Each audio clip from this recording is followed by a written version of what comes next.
Hello everyone. This is my second video for today only. I have already uploaded one video before this, which was containing the last portion of the chapter. That was the theory, collision theory, pseudo first order reaction, and some points related to the Arrhenius equation. So I'm recording this video because after this video your chapter will be completed from my side, and this video contains some four numericals I will show for you. And okay, let's see some numerical. So the firstly I write here the formula for the rate constant for first order reaction only, because we are going to deal with the first order reaction, and mostly the first order reaction is asked in the exam, in the previous exam. So I am solving for the first order reaction. For the zero order reaction you have to try, and only two order reactions are in your syllabus, zero and first, and not second order. Okay, so the rate constant for first order reaction is 2.303 over T log A naught over A, and half life period for first order reaction is 0.693 over K. Okay, so बस ये चीज़ एक point ध्यान में रखो that this A not is the initial concentration of the reactant की concentration की बात हो रही है यहाँ पे, प्रोडक्ट की कंसनट्रेशन की नहीं हो रही. So this is for the reactant, and reactant की कंसनट्रेशन मान लो किसी क्वेश्चन में स्टार्टिंग की गिवन नहीं है तो आप उसे अपनी साइड से एज्यूम कर लो, एक्स एज्यूम कर सकते हो, वाई एज्यूम कर लो, या फिर आप उसे 100 एज्यूम कर लो, क्योंकि कुछ क्वेश्चन परसेंटेज वाले होंगे तो उसमें 100 के अकॉर्डिंग अगर सोल्व करोगे then it will be easy for you. And the lower part A is the final concentration after time T. इतने टाइम के बाद जब रिएक्शन हो चुकी है उसके बाद रिएक्टेंट का कितना पार्ट बच गया है, द लेफ्ट बिहाइंड, कितना पोर्शन बच गया है, वो वाला ए है आपका. ठीक है, A naught is the initial concentration, A is the final concentration after time T. T के बाद जितना रिएक्टेंट बच गया है, रिएक्टेंट के ऊपर I'm focusing on the reactant because this concentration is related to the reactant only, not the product. अभी books में जैसे आप देखोगे then you can see there that the this formula is written in the form like a by a minus x, कुछ ऐसे भी लिखा होगा. तो इसका मतलब है कि a तो इनिशियल कंसनट्रेशन होगी, और फाइनल कंसनट्रेशन को इन्होंने डायरेक्टली ना लिख के क्या लिखा हुआ है बुक्स के अंदर, ये लिख रखा है कि a जो इनिशियल है उसमें से आपका जो रिएक्ट कर गए हैं, एक्स जो रिएक्ट कर गए हैं, एक्स मतलब जो प्रोडक्ट बन गए हैं, उनको सब्ट्रैक्ट कर दो तो रिएक्टेंट का ही बचेगा, तो ए माइनस एक्स लिखा हुआ है. तो इन सब से अच्छा है आप ये डायरेक्ट ऐसे ही याद रखो, ए नोट बाय ए. जो ए की वैल्यू है वो आप निकाल लो अपनी, जैसे भी आपको ईजी रहे वैसे निकाल लो, जो रिएक्टेंट जितने बच गए हैं उस अमाउंट को आपको निकालना है. Okay, and T half, you know that T half is the 0.693 over K. It doesn't depend upon any concentration term for the first order reaction. Okay, so let's see the first numerical. The numerical says that if first order reaction is 20% complete in 10 minutes, मतलब एक कोई reaction है first order की, उसे complete होने में 10 minute लगते हैं. कितने कंप्लीट होने में? 20% कंप्लीट होने में. 20% कंप्लीट का मतलब स्टार्टिंग के जितने भी रिएक्टेंट थे उससे 20% रिएक्टेंट जो रिएक्ट कर जाएंगे, मतलब 20% रिएक्टेंट प्रोडक्ट बन जाएंगे, ये सब होने में 10 मिनट लग रहे हैं. Okay, and you have to calculate the time it will take the reaction to complete the 80% complete होने में कितना टाइम लगेगा ये आपको कैलकुलेट करना है. ठीक है, so I think the question is clear to you. Now see the solution. If the question is not clear to you, then first pause your video and read the question again, then try the solution. Okay, you see the solution. The solution is saying that the this first part में क्या कह रहा है question के, 20% complete हो रही है 10 minute में. तो that means you have already given the time आपको गिवन है, only the unknown quantity is k, rate constant is unknown for this numerical. So try to calculate the k for this. Okay, here the k is 2.303 over k, and 2.303 over time is 10 minutes. तो ये minute units का ध्यान रखना, minute में फिर आप उसको answer दोगे. ठीक है, तो 10 मिनट्स हो गए यहाँ पे. There is no need to change this into seconds और आवर, ऐसे कोई कंपल्शन नहीं है. ओके, बस यूनिट्स में आप ध्यान रखना. उसके बाद है फॉर्मूले में लोग ए नोट बाय ए होता था, तो ए नोट गिवन तो है नहीं, तो परसेंटेज है तो हम 100 ले लेते हैं. That the initial concentration is 100, हमारे लिए इजी रहेगा. तो इन 100 है वो हमें मानना है, जैसे मानना है अपनी मर्जी है. ठीक है, उसके बाद है 20% कंप्लीट हो गया, तो 20% आपके प्रोडक्ट बन गए। रिएक्टेंट कितने बचेंगे? 100 में से 20 माइनस करोगे, reactant will remain the 80%। Okay, तो स्टार्टिंग के मान लो 100 था, तो 100 का 100% 100 हो गया। 20% कंप्लीट, 100 का 20% 20 होगा, तो 20 कंप्लीट हो गए। लेफ्ट बिहाइंड रिएक्टेंट कितने? 80, तो 100/80 आ जाएगा। लेफ्ट बिहाइंड रिएक्टेंट 80 आएगा। So this concept should be clear to you कि यहाँ पे आप 100/20 ना करके 100/80 करोगे, क्योंकि नीचे आती है final concentration of the reactant. So या 100/80 है।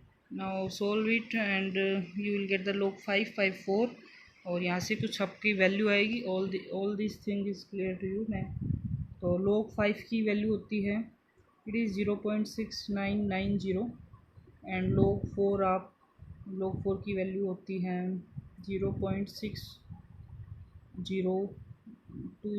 ओके, ये होते हैं आई थिंक, क्योंकि log 2 ये होता है, log 2 इज इक्वल टू 0.3010। तो log 4 आप इसे कैलकुलेट कर लोगे 2 का स्क्वायर करके, ठीक है, तो उस हिसाब से देख लेना। सो ये आप कैलकुलेट करके जो भी वैल्यू आएगी वो आपकी के की वैल्यू होगी। Now you have to calculate the time to complete the 80%। 80% complete के लिए टाइम कैलकुलेट करना है, तो 2.303 ओवर के की वैल्यू ऊपर से आप कैलकुलेट कर लोगे। लोग इनिशियल 100 ही रहेगा, फाइनल जो है 80% कंप्लीट करवानी है आप, तो 80% कंप्लीट हो गए, तो रिएक्टेंट कितने बचेंगे? 20 बचेंगे। तो यहाँ पे 20 लिखोगे, और ये हो जाएगा 20 को 5 से करना पड़ेगा, 25 सा, या राइट। ओके, तो 25 सा करोगे, उसके बाद इसे सोल्व कर लोगे, तो आंसर आ जाएगा आपको। If you want to match this answer you can ask me. Okay, I will check it and then tell you. Now the second question is the rate constant for first order reaction is 60 per second। the first order reaction का rate constant 60 per second है। अगर ये first order reaction given ना भी होती, then you should know that the per second unit is for the first order. Okay, so okay 60 per second है। The how much time it will take to reduce the critical concentration of the reactant to 1/16 of its initial value. तो आप pause the video and read the question again, और अब कुछ समझ ना आ जाए तब तक क्वेश्चन पढ़ो 2 बार 3 बार 4 बार। The question is the rate constant given for the first order reaction. Time पूछ रखा है, द टाइम किसके लिए पूछ रखा है? टाइम रिक्वायर है हमारे पास to reduce the concentration of the reactant. Reactant की कंसनट्रेशन कितनी कम हो जाए? 1/16 ऑफ इट्स इनिशियल वैल्यू। जितना भी इनिशियल अमाउंट लेके चले थे, एक्स लेके चले थे मान लो इनिशियल अमाउंट, उसका 1/16 कम हो जाए, 1/16 पार्ट कम, 1/16 पार्ट बच जाए, ठीक है। The question is will it take to reduce the concentration of the reactant. Reactant की कंसनट्रेशन कहाँ तक कम हो जाए? 1/16 तक कम हो जाए, ठीक है, मतलब 1/16 ही बच जाए। तो उसके लिए कोई न्यूमेरिकल वही वाला फॉर्मूला लगेगा। तो T is equal to 2.303 over K की वैल्यू क्या है? 60 लोग ए नोट हम 100 ले सकते हैं, कोई दिक्कत नहीं है। तो एक्स ले लो, यहाँ पे तो कोई फ़र्क नहीं पड़ रहा, परसेंटेज तो है नहीं, तो एक्स ले लिया, चलो 100 ले लो, वो भी कोई फ़र्क नहीं पड़ेगा। 100 divide by final concentration. Final concentration वो होगी जो जितना अमाउंट आपके पास लास्ट में रह जाता है। तो लास्ट में कितना अमाउंट रह गया, रिड्यूस कितना हो गया? इन्होंने डायरेक्टली लिख रखा है कि रिएक्टेंट रिड्यूस होकर 1/16 बच जाए इसका इनिशियल वैल्यू का। इनिशियल का 1/16 निकाल लो, तो इनिशियल क्या है? एक्स का 1/16 1/16 इंटू एक्स, तो एक्स से एक्स तो कैंसिल हो गया, और इस ये 16 आप ऊपर ले जा सकते हो, तो नीचे तो 1 बच गया, तो log 16 बच गया सिर्फ। And this is it. log 16 को सॉल्व कैसे करोगे? log 4 स्क्वेयर करोगे, तो log 4 की वैल्यू आप रख के 2 को आगे ले आना, then you answer will be there. Yes, third question says that the first order reaction takes 40 minutes for 30% decomposition, calculate t half। तो 40 मिनट्स लगते हैं 30% डिकम्पोजिशन में, तो टाइम दे रखा है 40 मिनट्स, 30% रिएक्शन हो जाती है, डिकम्पोज 30% हो जाते हैं, मतलब 30% आपके पास प्रोडक्ट बन जाता है। तो 2.303 over T log A naught can be taken as 100। 30% decompose मतलब 30 डिकम्पोज हो गए, तो पीछे कितने बचे रिएक्टेंट? 70। सो ये यहाँ से आपकी के की वैल्यू कैलकुलेट करोगे। And question is about the T half. तो टी हाफ तो डायरेक्ट फॉर्मूला है, के की वैल्यू आते ही यहाँ पे टी हाफ निकाल लेना। Okay, the fourth question is very important and this is your NCERT question. and very nice question. The question says that show that in the case of a first order reaction, you are given a first order reaction, the time required for 99.9% of the reaction कि 99.9% 99.9% reaction को complete होने में जितना time लगता है, the time required for 99.9% of the reaction to place is about 10 times than required for half the reaction. 99.9% reaction को complete होने में हाफ रिएक्शन को कंप्लीट होने से 10 गुना ज़्यादा टाइम लगेगा। और ये डायरेक्ट रिजल्ट मैंने आपको लास्ट वीडियो में मेंशन किया था स्टार लगा के कि ये एक रिज़ल्ट है फर्स्ट ऑर्डर रिएक्शन का। सो वो उसका प्रूफ अब इस क्वेश्चन में पूछ रहे हैं ये। तो इन शॉर्ट वी कैन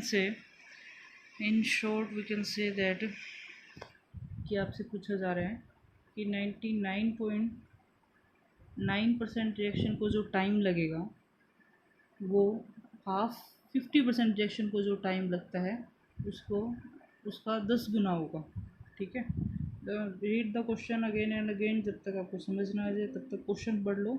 ठीक है, उसके बाद सोल्यूशन देख सकते हो। सो हाफ लाइफ के लिए हमें टाइम पहले ही पता है, हाफ लाइफ के लिए टाइम होते हैं 0.693/K, तो ये ऑलरेडी पता है। और प्रूफ क्या करना है, प्रूफ करना है कि 99.9% रिएक्शन को कंप्लीट होने में हाफ लाइफ से 10 गुना ज़्यादा टाइम लगेगा। तो 50% लिख दो, चाहे टी हाफ लिख दो, एक ही बात है। टी हाफ मतलब हाफ लाइफ पीरियड, 50% का मतलब भी वही है कि 50% रिएक्शन कंप्लीट हो जाए। ओके, तो इन शॉर्ट आपको अब आगे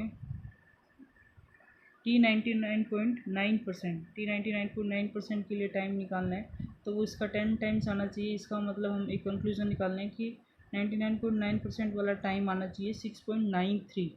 ठीक है, इसका 10 से मल्टीप्लाई करोगे तो क्या आएगा, इसको 10 से मल्टीप्लाई करोगे एक पॉइंट आगे आ जाएगा, इट बिकम्स द 6.9 या 6.93/K। मतलब अगर आप सोल्व करने बैठो तो ये वाला जो टाइम है ये 6.93/K के इक्वल आना चाहिए। अगर ऐसा आ गया तो फिर आपकी ये बात अपने आप प्रूफ हो जाएगी। ठीक है, I hope I am clear to you. अब आपको ये चीज़ प्रूफ करनी है। Okay, let's try. अब 99.9% है तो इनिशियल आप 1000 ले लो, इजी रहेगा। ठीक है, 100 ले सकते हो, 100 में फिर कुछ पॉइंट्स में कैलकुलेशन आएगी तो थोड़ा टाइम लग जाएगा। अदरवाइज़ ऐसे अगर डायरेक्टली 1000 ले लोगे तो टाइम आपका मतलब इतनी ज़्यादा प्रॉब्लम नहीं आएगी सोल्व करने में। ठीक है, तो 2.30 के लोग इनिशियल आप 1000 लेट करना है, वो 100 करो, 1000 करो, इट्स योर चॉइस।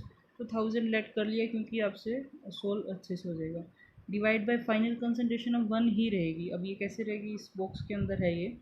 इनिशियल अगर 1000 लिया तो उस 1000 का ही 99.9% निकालना है हमें, क्योंकि इतनी रिएक्शन कंप्लीट हो चुकी है तो 99.9% निकालना है उसका।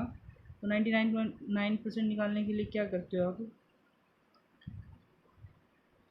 निकालने के लिए आप मान लो 99.9% निकालना है 1000 का, तो डिवाइड बाय 100, एक पॉइंट और हटा दो, यहाँ पे 1000 आ गया, इनटू किसका 99.9% निकाल रहे हो, 1000 का।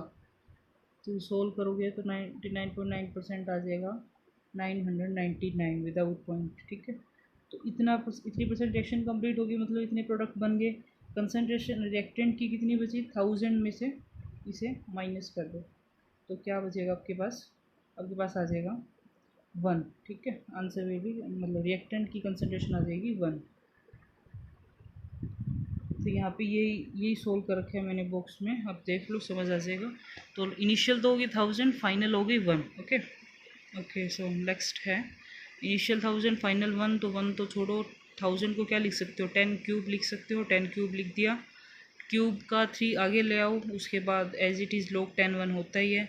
सोल्व करोगे तो 6.909 आ गया, जो कि हाफ लाइफ का 10 गुना है। So this was the question, यही प्रूफ करना था, ये प्रूफ हो गया। देखो दोबारा, एनसीईआरटी का ही है, खुद ट्राई करके देख लो। ओके, तो ज़्यादा से ज़्यादा न्यूमेरिकल सोल्व कर लो। कोई प्रॉब्लम आती है टेक्स्ट कर देना, व्हाट्सएप नंबर है आप लोगों के पास। Good luck for your September exam. Okay, thank you.